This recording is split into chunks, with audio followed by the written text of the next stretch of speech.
Біздің телерадиокомпания ветераны Татарстанның халық артисті көрнекілі жүрші Рафаэль Ильясовны холқыбыз соңғы юлға ұзатты.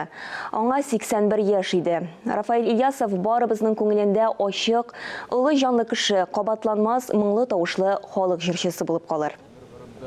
Радио біз шуның бірән бәқітлі. Біздің халқыбыз шуның бірән бәқітлі.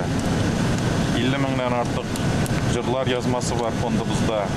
Onların barısı da diyerlik Rafael abi kolu aşağı uzman, sənqət səvitləri aşağı uzman, oluşlayan sənqət səvitləri aşağı uzman. Rafael abi kumulu bizde her vakit yaptı kışı bulup istifalaşaq. Bir kıynak, sabır. Anın muğlu jırları,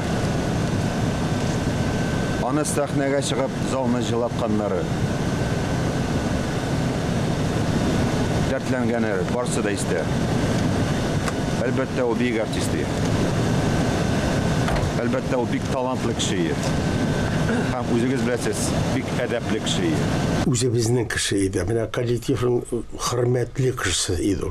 Музыкаль тапшырулар редакциясы, композиторлар, yazучылар, шағирлар үшін, жыршылар үшін өзінше бір штаб еді енді. Бүтін сонда келелер, қашан yazыларға, нешек yazыларға, қашан худсоветші.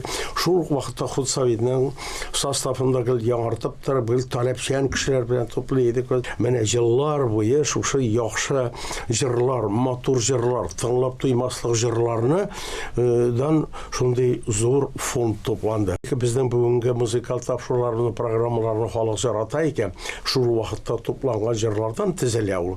Һәм істебәлі интернет-радио аштық біз Татарстан авазы тәулік бұйы ішетіран.